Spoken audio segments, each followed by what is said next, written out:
Bismillahirrahmanirrahim. Assalamualaikum warahmatullahi wabarakatuh. Bagaimana kabarnya anak-anak hari ini? Semoga sehat selalu dalam lindungan Allah. Jangan lupa jaga kesehatan ya. Sehari ini kita akan belajar matematika lagi mengenai hubungan antar garis.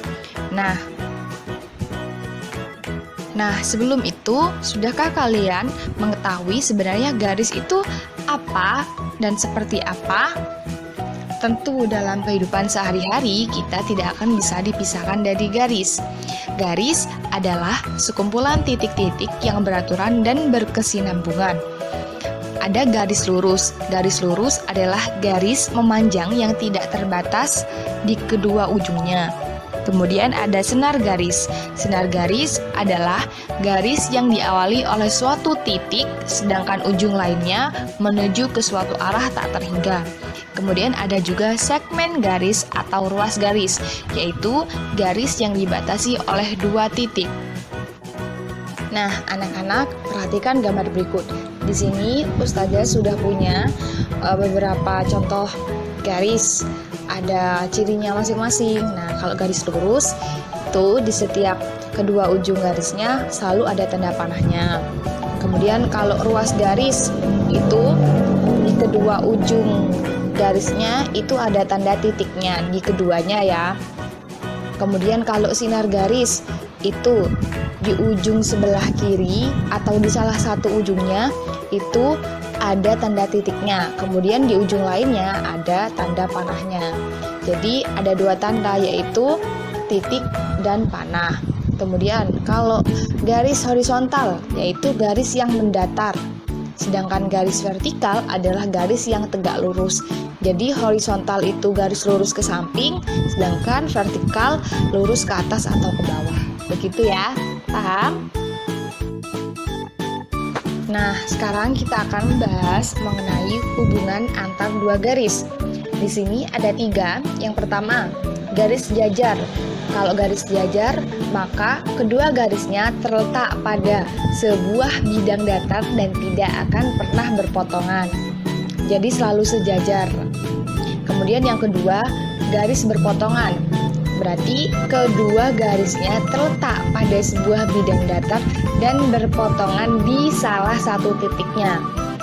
Jika kedua garis berpotongan dan potongannya membentuk sudut 90 derajat, maka kedua garis tersebut dinamakan saling berpotongan tegak lurus.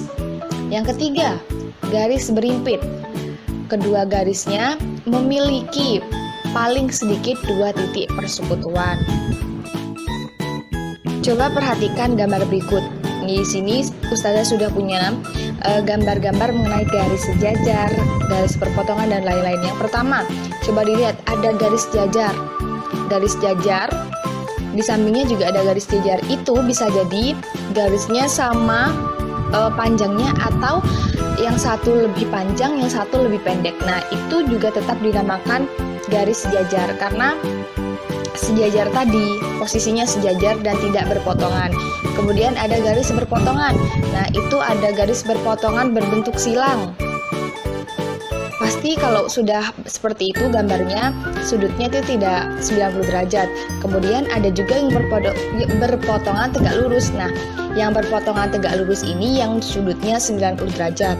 Kemudian ada juga yang garis berimpit. Nah, itu sebenarnya dua garis tapi saling berimpit seperti itu. Jadi terlihat seperti satu garis, namun sebenarnya itu ada dua garis yang berimpit. Selanjutnya, sebenarnya apakah garis yang sudah kita bahas adakah benda konkret yang bisa kita temukan dalam kehidupan sehari-hari? Tentu ada. Di sini Ustazah sudah punya 3 contoh. Yang pertama, ada jam dinding yang menunjukkan pukul 12.00. Di situ merupakan garis berimpit. Kenapa garis berimpit? Karena jarum yang menunjukkan menit dan jamnya itu berimpitan. Nah, maka disebut garis berimpit. Kemudian contoh yang kedua, ada kincir angin. Kincir angin dari Belanda. Itu merupakan garis berpotongan. Kenapa berpotongan? Karena bentuknya berpotongan dan menunjukkan 90 derajat. Jadi berpotongan pada sudut 90 derajat. Kemudian yang terakhir ada zebra cross.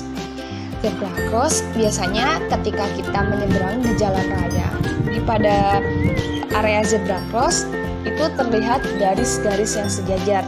Nah, zebra cross tersebut merupakan garis sejajar karena garis-garisnya sejajar.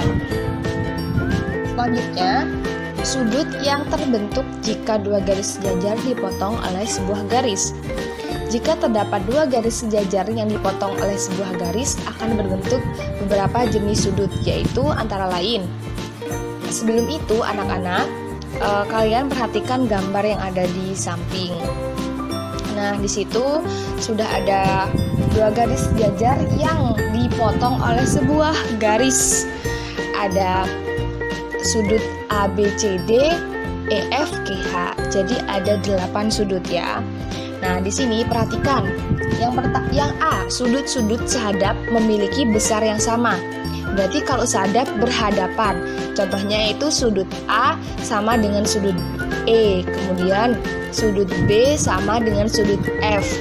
Lalu sudut C sama dengan sudut G. Dan sudut D sama dengan sudut H. Kemudian yang kedua, sudut-sudut bertolak belakang memiliki besar yang sama. Contohnya A sama dengan D, kemudian B sama dengan C. Sudut F sama dengan sudut G, dan sudut E sama dengan sudut H. Yang C, sudut-sudut dalam berseberangan memiliki besar yang sama. Coba diperhatikan lagi contohnya. Itu ada sudut C berarti sama dengan sudut F, dan sudut D sama dengan sudut E.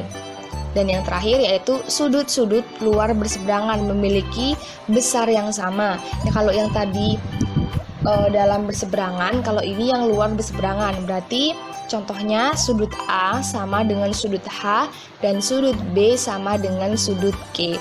Jadi kalian akan paham jika kalian memperhatikan gambarnya.